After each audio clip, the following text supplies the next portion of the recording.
tapi tidak diizinkan untuk Amerika lagi itu dalangnya.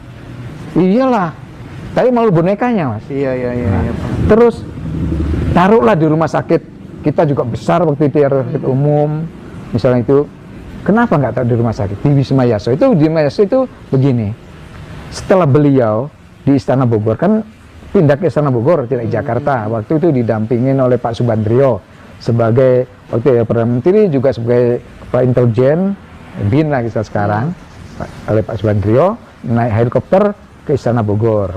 Setelah itu di sanalah beliau suruh menandatangani namanya Super Semar, nggak mau. Kenapa?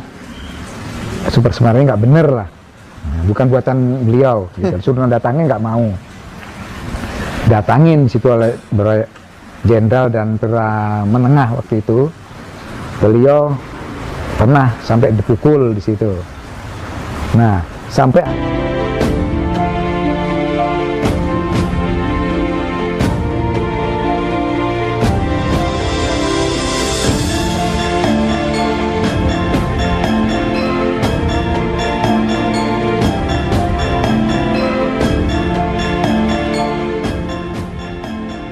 penjara, selama penjara. Ya memang oleh Belanda dibuang ke Bigul, dibuang ke Bangka, dibuang ke Kabanjai. Kabanjai itu daerah Sumatera Utara.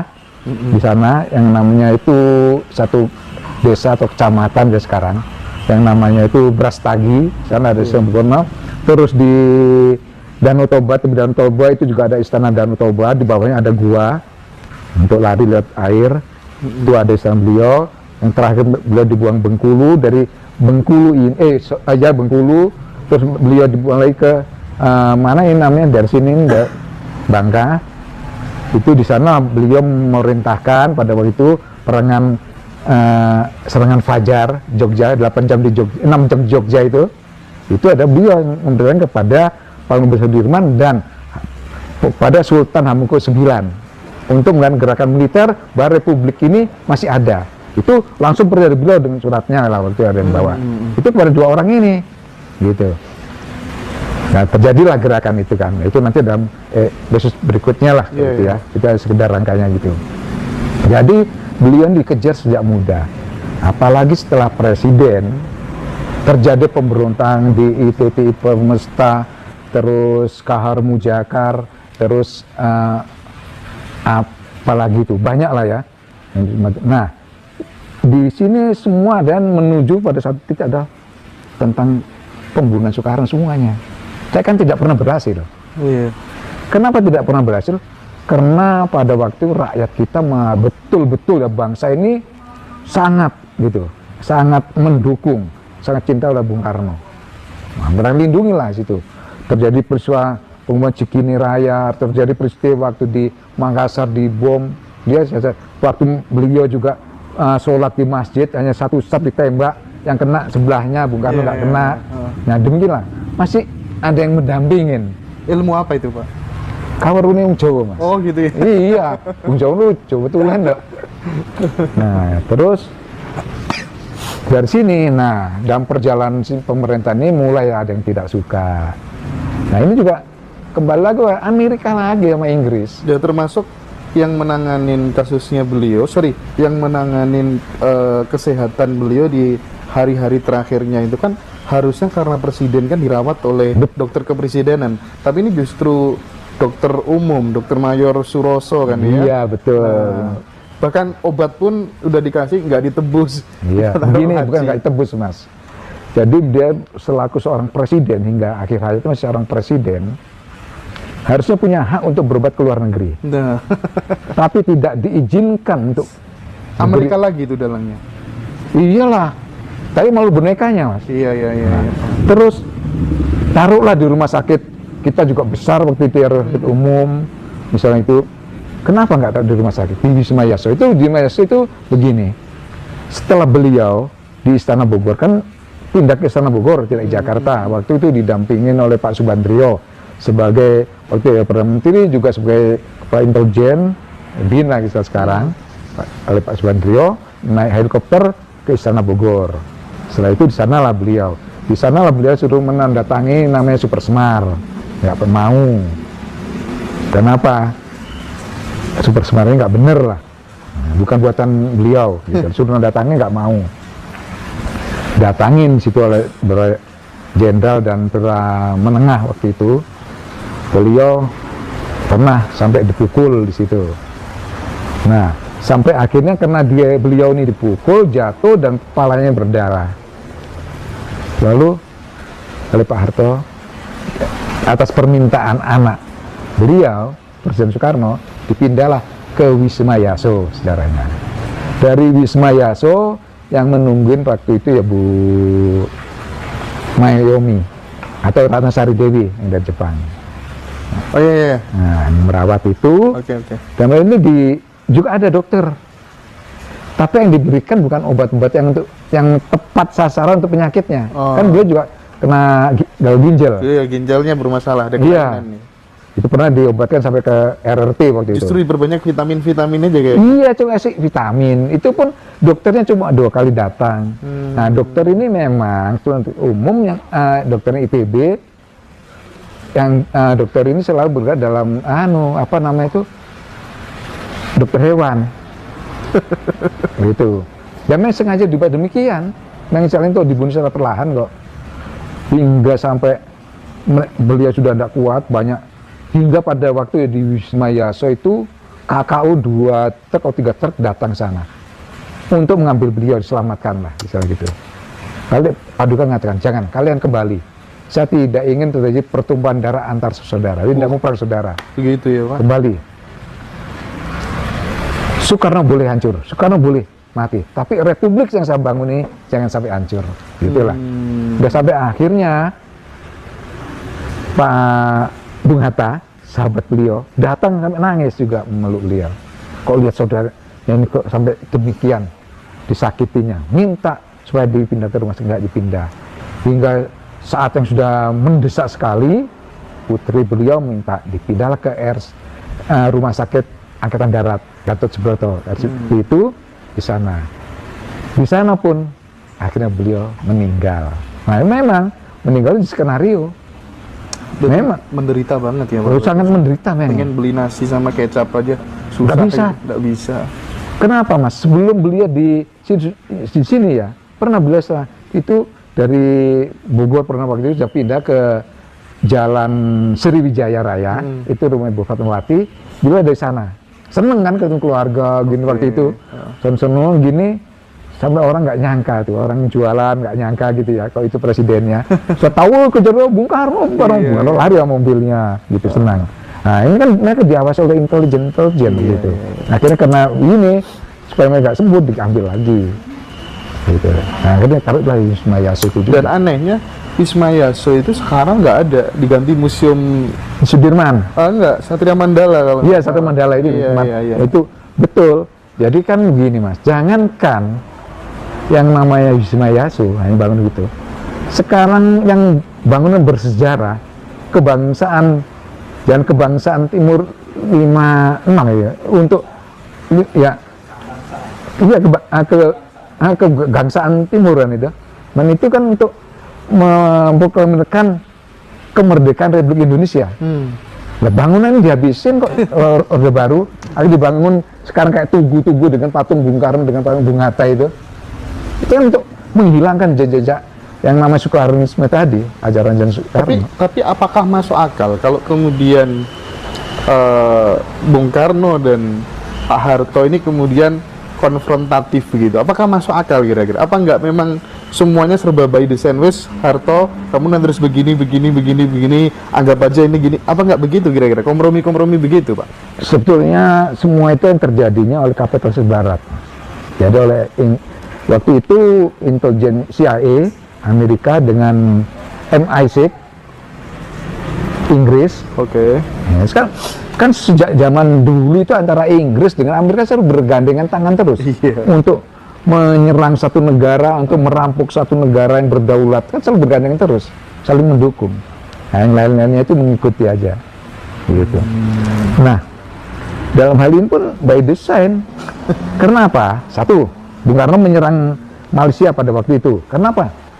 Waktu Tengku Abdurrahman itu waktu ada perjanjian di Manila ya, di Filipina, antara Malaysia dengan Indonesia, misalkan oleh Filipina. Dalam perjanjian ini tahu-tahu si Malaysia waktu itu siapa namanya, Perdana Menteri siapa namanya tadi yang saya bicarakan itu, Tunku Abdul Rahman, diitik-itik sana, dipengaruhi oleh Inggris, kamu jangan ikut Indonesia. Waktu itu kan kita dianggap negara serumpun kan. Iya, iya. Itu sudah langsung itu udah mau ke Indonesia condongnya, oleh Inggris cegat. Gitu, jangan. Bahkan yang memberikannya Inggris, memberi kemerdekaan itu. Nah ini Bung Karno marahnya karena menyalahi perjanjian tadi. Itulah serang Malaysia, ganyang Malaysia, Tunku Abdul Rahman. Saya dari Kalimantan waktu itu Mas. Iya, saya itu ya Pedro masih anak juga ya, tapi sudah bawa senjata waktu itu untuk namanya untuk menjaga asrama, untuk menjaga ini udah bersenjata juga saya dan perang dengan Malaysia. Nah, gejolaknya ini sedang Malaysia ini sudah akan kena Indonesia, makanya di by design lagi di sini di pusat Jakarta antara CIA dengan MI6 ini Inggris memkader lah gitu. Gak ada apa penusukan dengan istilah G30S tadi ya, itu pun salah sejarah semua. Oke. Gitu. Iya. Jadi, semuanya itu jadi by design semuanya untuk menghancurkan Bung Karno. Nah setelah Bung Karno itu tergulingkan, padahal dia masih presiden. Nah waktu Nawaksara 1 dan berikutnya kan ditolak pertanggungjawabnya di MPRS. Siapa MPRS-nya waktu itu? Haris Nasution. Haris Nasution. Haris Nasution itu waktu terjadi gejolak di ITPI, dia masih SMA. Bung Karno sudah presiden. Nah, itu itunya jauh di bawah Bung Karno. Nah, di sini ada 3 kekuatan yang sebagai ada nasionalis, ada komunis, ada NII. Itu Mas. Nah, 2 inilah menyerang yang nasionalis.